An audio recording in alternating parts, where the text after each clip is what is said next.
Hi friends, welcome back to Coaster Media. ഞാൻ ഹർഷാദ് താനൂർ. വയനാട്ടിലെ ഉരുൾപൊട്ടലും അതിനുശേഷം അവിടെ നടന്ന ദുരന്തങ്ങളെല്ലാം നമ്മൾ അറിഞ്ഞു. ഇപ്പം ഏകദേശം 320ഓളം ആൾക്കാരാണ് അവിടെ മരണപ്പെട്ടിട്ടുള്ളത്. ഒരുപാട് ആൾക്കാർ ഇനിയും കണ്ടെത്താനായിട്ടില്ല. അപ്പം അവരൊക്കെ കണ്ടെത്താൻ വേണ്ടി ഇന്നലെ അവിടെ റഡാറ് തെരച്ചിൽ നടത്തിയിരുന്നു. അതായത് മണ്ണിന്റെ താഴെ ജീവന്റെ തുടിപ്പുകളുണ്ടോ എന്ന് നോക്കുന്ന യന്ത്രം. നമുക്കറിയാം, കുറച്ച് ദിവസങ്ങൾക്ക് മുമ്പ് കർണാടകയിലെ ഷിരൂർ എന്ന് പറയുന്ന സ്ഥലത്ത് മണ്ണിടിഞ്ഞിട്ട് നമ്മുടെ മലയാളി ഡ്രൈവർ അർജുന്റെ ലോറിയും കാണാതായി. അപ്പൊ അന്ന് അവിടെ പുഴയിൽ തെരച്ചിലിന് വേണ്ടി കൊണ്ടുവന്നിട്ട് റഡാറാണ് വയനാട്ടിലും കൊണ്ടുവന്നിട്ടുള്ളത്, മണ്ണിന്റെ താഴെ ജീവന്റെ തുടിപ്പുണ്ടോ എന്ന് നോക്കാൻ വേണ്ടി. അങ്ങനെ ഒരുപാട് സ്ഥലങ്ങളിൽ റഡാർ വെച്ച് തെരച്ചിൽ നടത്തിയിട്ടുണ്ടായിരുന്നു. അപ്പം അവിടുന്ന് കുറെ സിഗ്നൽ കിട്ടി. അങ്ങനെ കുറെ സ്ഥലത്തു നിന്നൊക്കെ മനുഷ്യ മൃതദേഹങ്ങളും കിട്ടിയിട്ടുണ്ട്.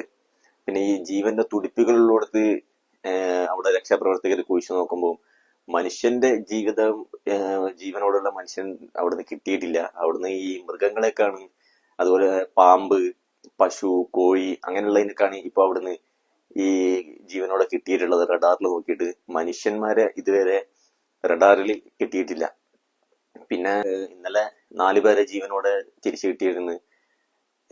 ഇനിയും ഒരുപാട് ആൾക്കാരെ കാണാതായിട്ടുണ്ട് എന്നാണ് രക്ഷപ്പെട്ട അവിടുത്തെ ദുരിതാശ്വാസ ക്യാമ്പിൽ കഴിയുന്നവരൊക്കെ പറയുന്നത്. അവരുടെ ഇനിയും ഉറ്റവരെയും ഉടവരെയൊക്കെ ഇനിയും ഒരുപാട് ആൾക്കാരെ കാണാനുണ്ട്. ഇവരൊക്കെ എവിടെയാണെന്ന് അവർക്ക് അറിയില്ല എന്നൊക്കെയാണ്. അപ്പൊ അവർക്കൊക്കെ വേണ്ടിയുള്ള തെരച്ചില് നടത്തുന്നുണ്ട്.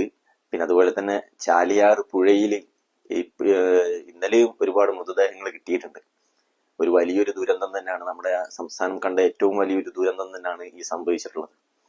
എന്നാൽ മറ്റൊരു കാര്യം പറയാനുള്ളത്, ഏറെ ഒരു വൃത്തിഹീനമായ ഒരു കാര്യങ്ങളാണ്. അതായത് രക്ഷാപ്രവർത്തകർ എന്ന പേരിൽ അവിടെ രക്ഷാപ്രവർത്തനം നടത്തുന്ന ഒരുപാട് ആൾക്കാർ അവിടെ രക്ഷാപ്രവർത്തനം നടത്തുന്നത്. എന്നാൽ അതിൽ വേറൊരു ടീം, ചുരുക്കം ചില ആൾക്കാർ ചെയ്യുന്ന എന്താ പറയാ, ഒരു ചെറ്റത്തരം എന്ന് വേണമെങ്കിൽ നമുക്ക് പറയാം.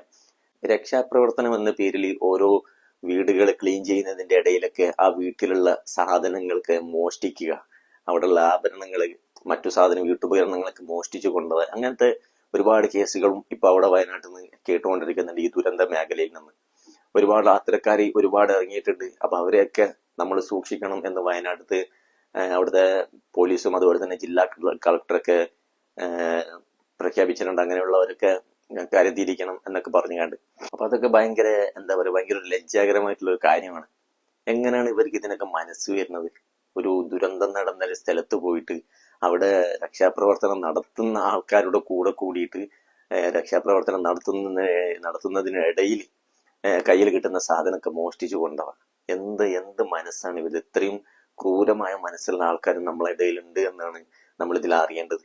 കാരണം ഇത്രയും വലിയൊരു ദുരന്തം അവിടെ സംഭവിച്ചിട്ട് ആ ദുരന്തത്തിന് വേണ്ടി നമ്മളെ കൊണ്ട് ആ ദുരന്തത്തിനെതിരെ അല്ലെങ്കിൽ അവർക്ക് രക്ഷാപ്രവർത്തനത്തിനുള്ള ആൾക്കാർക്ക് അവർക്ക് അവിടെ കൂടെ ഒന്ന് സഹായിച്ചു കൊടുക്കുക, അതൊക്കെ നല്ല കാര്യം. അതിന്റെ ഇടയിൽ കൂടി ഇങ്ങനത്തെ ചില കാര്യങ്ങൾ ചെയ്യുന്ന ഒരുപാട് ആൾക്കാർ അവിടെ ഇറങ്ങിയിട്ടുണ്ട്. എന്താണ് ഇവരെ നമ്മൾ പറയേണ്ടത്? എങ്ങനെ തോന്നുന്നു ഇവർക്ക് ഇങ്ങനത്തെ ഒരുപാട് ആൾക്കാർ, 100-300 പരം ആൾക്കാർ മരണപ്പെട്ട ഇങ്ങനത്തെ ഒരു സ്ഥലത്ത് വന്നിട്ടുണ്ട് അവിടുന്ന് മോഷ്ടിക്കാൻ? ഇതും നമ്മുടെ പ്രബുദ്ധ മലയാളികൾ തന്നെയാണ് ഈ ചെയ്യുന്നത്. പക്ഷെ അതിൽ തന്നെ 2-3 അന്യസംസ്ഥാന തൊഴിലാളികളെ പോലീസ് ഇന്നലെ പിടിച്ചിട്ടുണ്ട്, ഇത്തരക്കാരെ. എന്തായാലും അത്തരം കാര്യങ്ങളൊന്നും ഏർപ്പെടാതിരിക്കുക. നമ്മളെ അവിടെ രക്ഷാപ്രവർത്തനം നടത്തുന്ന ആൾക്കാർ കഴിവതും സൂക്ഷിക്കുക. കൂടെ ഉള്ളവരൊക്കെ തങ്ങൾ അറിയുന്ന ആൾക്കാർ തന്നെയാണ് എന്ന് ഉറപ്പുവരുത്തുക. ബാക്കി വിശേഷങ്ങളൊക്കെ നമുക്ക് ഇനി അടുത്ത വീഡിയോയിൽ കാണാം. നിങ്ങൾ ഇതുവരെ ചാനൽ സബ്സ്ക്രൈബ് ചെയ്തിട്ടില്ലെങ്കിൽ ചാനൽ ഒന്ന് സബ്സ്ക്രൈബ് ചെയ്യുക. അപ്പൊ ഇനി നമുക്ക് അടുത്ത വീഡിയോയിൽ കാണാം. ബൈ.